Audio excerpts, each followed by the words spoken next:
Hello sa inyong lahat.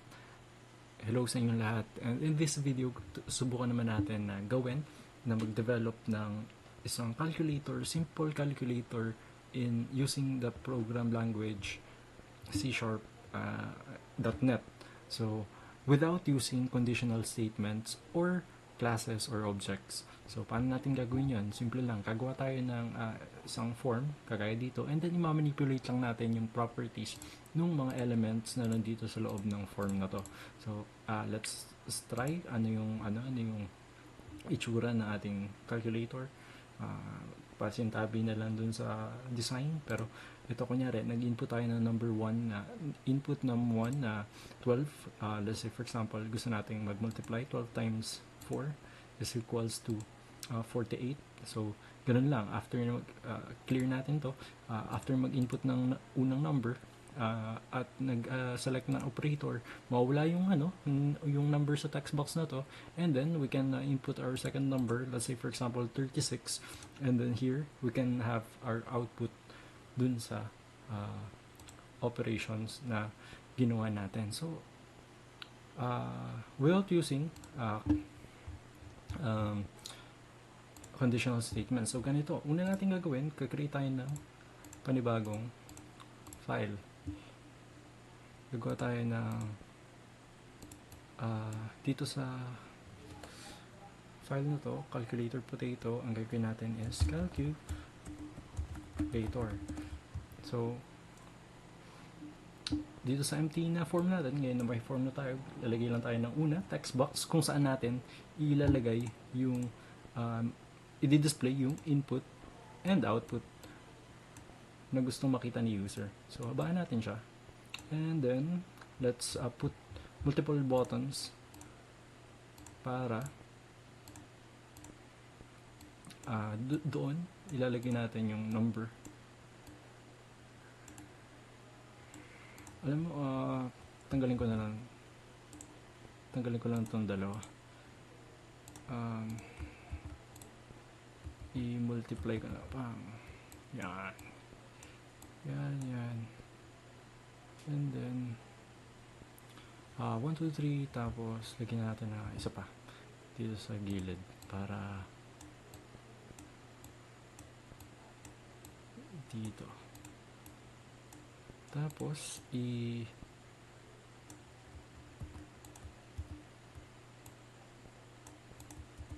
copy paste lang natin sila. So ayan. Dito natin ilagay kunyari yung 1. Hindi naman siya magtatampo dito sa baba. Yan. So, itong button 17 is equals. And para hindi tayo malito, lagyan natin sila ng pangalan. Gawin lang natin na mabilis na pangalan is btn1, btn2,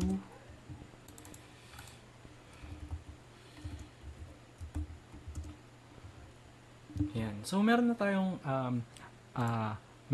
kumpleto na design ng isang calculator. So ang gagawin natin, lalagyan na natin ng code ang bawat button. So magsimula tayo sa number 1. Gusto natin kapag click natin ng button number 1 is display sa text box yung number na 1. So paano natin gagawin yan? Una, ang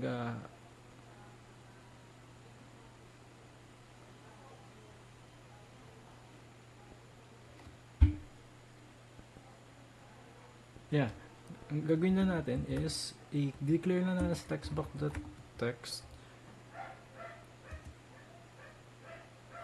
then plus, wait lang.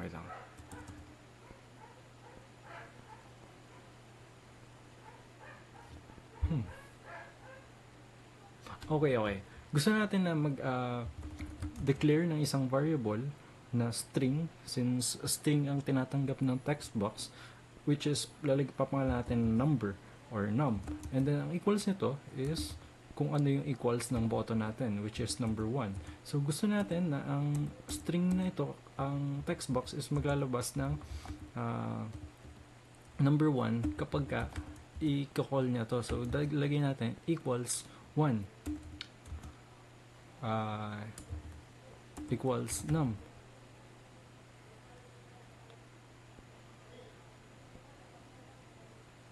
Yan. So, ngayon, ang tanong natin, paano kapag dinamay natin yung ibang mga numbers, ganito yung code natin. Ang magiging problema natin dyan is, pagka nag-press tayo ng 1, mapapalitan yung 1 and then magiging 2 lang. Let's say, for example, nilagay natin to sa code natin sa pangalawa, sa yan. At nira natin, gusto natin, nakalagay 1. Pag pinindot natin to, gumana ka. Ilang, di nagana guys. Dahil naka 1 din pala. Let's say for example, naka 2 ito. Mangyayari dyan, papalitan lang siya. So, kagaya niyan. So, parang hindi natin palitan, imbes na naka-fix yung yung value ng text box na to, ang gagawin natin is igagawin natin na text box plus equals num. Ibig sabihin yan, yung laman ng text box currently is idadagdag sa text box. Yung laman ng text box currently is dadagdag sa value ng num, and then yun yung ilalagay sa text box.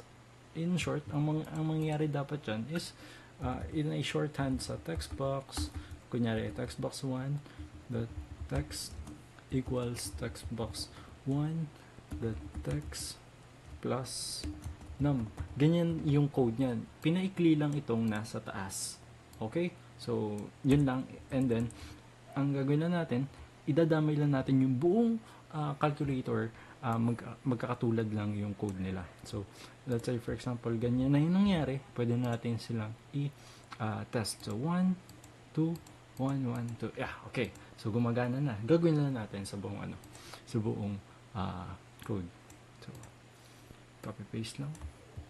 Okay. Meron pala tayong isang button na hindi natin naisama. That is yung decimal symbol, which is yung point. So, ang gagawin natin, dadagdag lang natin to para hindi magtampo yun. Palakihin lang natin siya. And then, isama na natin siguro pagantuhin na lang natin sila, and then magdagdag na lang tayo dito na, and tapos na tayo na lagyan. Ito na yung huli doon sa mga buttons na same yung code. Ang sunod naman natin na code na ilalagay, since gumagana na to, na pwede na tayong maglagay ng ganyan, ay itong mga operators. Ang operators lang ay simple lang. Kapag pipili tayo ng isang operator, dapat ang unang mangyayari, mawawala yung nasa text box. So, ang gagawin lang natin dyan is i-clear natin. Pero, before natin i-clear yun, kailangan may paglagyan yung value na nawala sa text box. So, anong gagawin natin? Simple lang. Kukuha tayo ng nakatago na text box sa baba. Ito ay isang technique na tinuro sa amin ng aming mabuting professor. So, ito ay ilalagay mo sa baba, and then papangalanan na natin yan ng hidden text box dahil yan ay itatago natin. Hindi natin yan ipapakita sa mismong form text box. So, yan. Wala naman tayong ilalagay dyan. Ang gagawin natin, kapag pinindot ang add, let's say for example, ang hidden text box ay ilalaman niya kung ano yung nasa text. Patuloy. Dahil text box 1. So, ganyan lang. Sandali, ilalagyan lang natin to ng text din para masabi na string sila parehas. So, ayan. Kapag niran natin at pinindot natin ang add, 54.5 siguro, plus nakita natin na lumipat na yung 54.5 para alam natin na totoo na gumagana yung code natin. And then ngayon, Simple lang. Ang sunod natin na kukunin is yung pangalawang number. Kapag ka nakuha na yung pangalawang number, pwede na nating lagyan ng code yung nasa equal sign. Ngayon, problema, merong apat na operators. At dahil hindi tayo gagamit ng conditional statements, ay paano natin maibibigay yung equals na na equals yung tamang output para sa tamang operator. So, ang gagawin natin dyan, dahil hindi tayo gagamit ng conditional statement, gagamit tayo ng apat na button, button na para sa equals. Apat na equals na button. Isa para sa isang operator. So, ganito lang. Before that, ayusin muna natin yung code dun sa operators. Kagayahin lang natin to.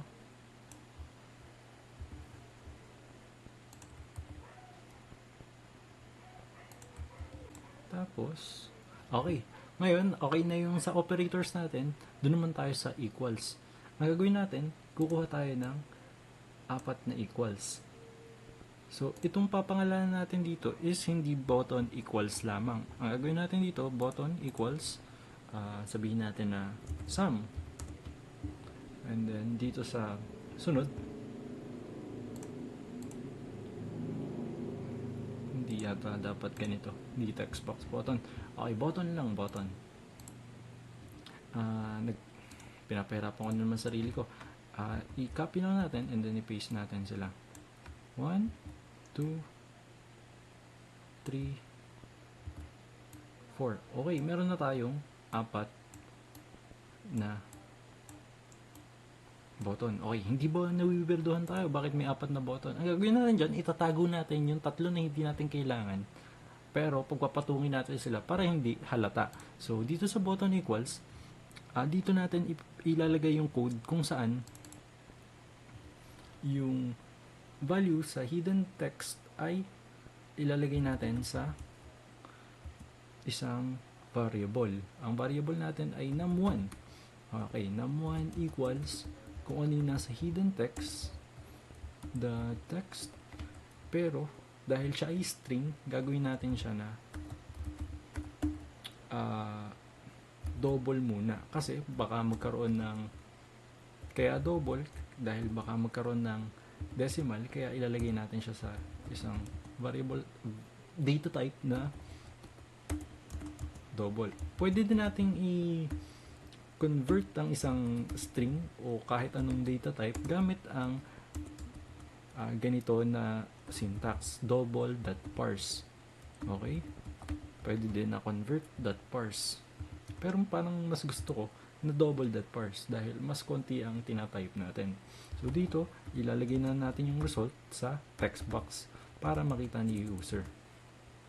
Equals num1 plus num2 dahil ito ay sum. So, yun lang. And then, i-clear lang natin to para kung ano yung second na input ni user ay hindi na natin makikita. Pagkatapos nyan ay papakita na natin sa textbox.1 kung ano yung result. Pero dahil yan ay integer, gagawin natin, i-convert muna natin siya sa string.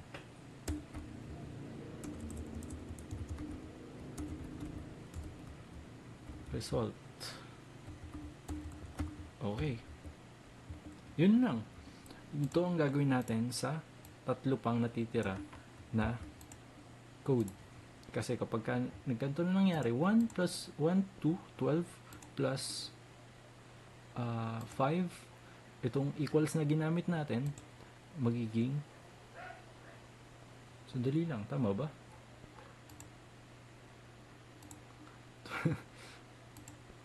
Anong ginawa natin? 1, 2 plus 5 is dapat 17. Bakit 24?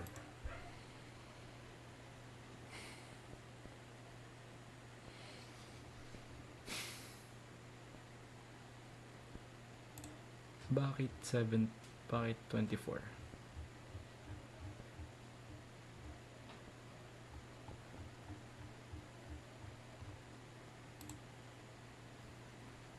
Ayusin natin to.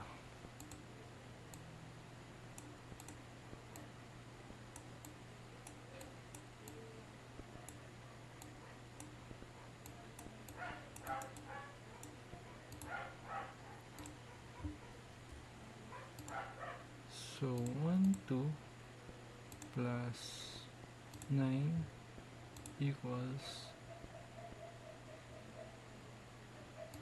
24 rin. Problema. Nandito lang yan sa equal sum. So, convert natin siya sa double. Dahil, itong number 2 is parehas lang ng value sila. So, kapag nilagay natin number 1 at number 2, i-add lang yung 12 sa 12. So, ito kasi dapat is text box 1. Kung ano yung nasa value ng nasa taas. So, text box 1. Text box 1. So, yun lang. 21 plus 5 equals 26. Okay. Yun na yung, yun na yung pang-solve dun sa problema na yun. So, ikakopy na lang natin tong, kaya mahalaga na i-test natin yung code natin bago natin i-launch kasi may mga ganun na mga errors. So, dito naman sa kabila, ilagay natin dito ang pangalan na button diff. Button equals diff. So, ngayon, pag didikit-dikit natin sila, at ididikit natin yung code na ito, papalitan lang natin kung ano yung ngayon, hindi po muna natin sila pagdidikitin pala kasi kailangan ko silang iselect ng kanya-kanya. So, dito sa sa sum, dito sa baba, dito naman ay product, which is, ang gagawin natin is, multiply lang natin. Yan lang ang papalitan natin. And then, dito naman, bakit button 2 yan? Ito ay anong nakalagay dito ang pangalan? Equals quotient, multiply lang, divide lang. Sorry naman, wait lang. Okay. Tapos, dito sa pinakahuli is subtract. Kung hindi ako may kakamali. Subtract. Save lang natin sila. And recheck lang natin. Okay, difference. Pagdidikitin natin sila para hindi na sila makita. Sandali lang, iangat lang natin ito dito, tapos kahit na nakatago lang ito sa gilid, balik lang natin ito ay gagawin natin na yung behavior nito is itatago natin para hindi siya magpapakita kahit kailan. So yan, naka-false lang siya, tapos palitin na natin siya dito. Okay. So, ngayon, ang problema, paano natin masasiguro na pamipindot natin itong mga tama na equals na button kapag plus yung operator. Kunyari, na sum na button na equals kung plus na operator yung gagamitin. Simple lang. Kapag pinindot ang plus, i-off natin yung visibility ng ibang mga buttons. So, ang gagawin natin,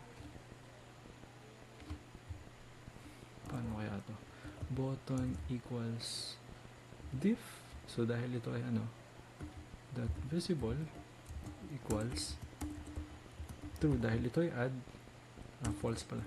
Dahil ito ay add, gagawin natin, naka-true yung kanyang button. So, isasama ko na rin yung add dito para ika-copy paste ko na lang.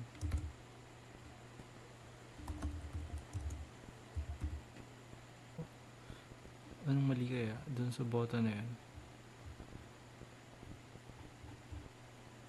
BTN pala, kaya hindi ko makita. So, yun, isang mali lang dahil so, button equals prod na lang ang kulang natin. Subtract, kapag napindot natin yung subtract, i-false natin yung ibang mga button and then ipapakita natin yung sa diff. Kapag pinakita natin yun lang yung makiklik ni user. And then ganun din sa multiply, or sa true. Okay, after nyan, ma-view na natin, babago na yung viewability. Meron bang word na viewability? Let's say for example 25, ang gusto natin makuha ay divide. Mawawala yung ibang mga at papakita lang to. So, divide 85 equals, kung yan na ang ating sagot. So, pagpapatong-patungin na lang uli natin sila, na-solve na natin yung sunod na problema. At, anong oras na? Goods na yun. Ang sunod na lang is yung C at CE.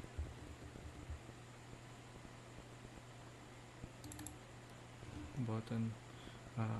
Kapag pinindot ang C, ay yung nasa text box lang ang mawawala. That clear. So, yan. Kapag ka naman CE, lahat ng nilagay niya is tatanggalin natin. Una, text box dot clear.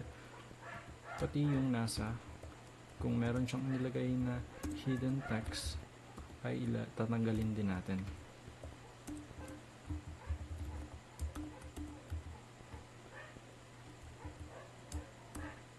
Okay. So, ayun lang. Ngayon, isang problema na kakaharapin natin is pagka pumindot siya ng ibang operator kapag pagkatapos yung kunya pumindot siya ng add, gusto niyo palang mag-multiply, siguro hindi natin isasama yan. Pero pwede nating ilagay yon idagdag nyo yon sa sarili nyong code.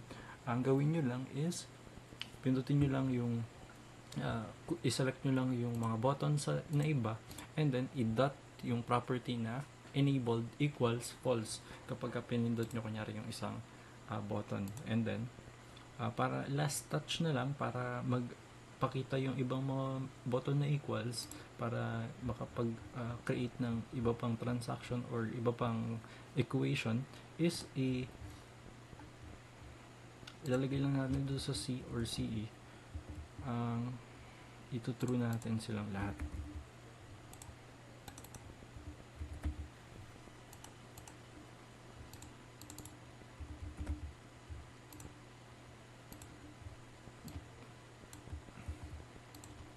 Okay. So, yan. Tsaka kapag pumindot na lang ng button. Pero okay na rin yan. So, dito sa ating code is nakakapagawa na tayo ng yan, 12 6 times 9 yan, equals yan. Okay, so yun lang. Maraming salamat sa panonood. I hope na natuto kayo. And so susunod ulit.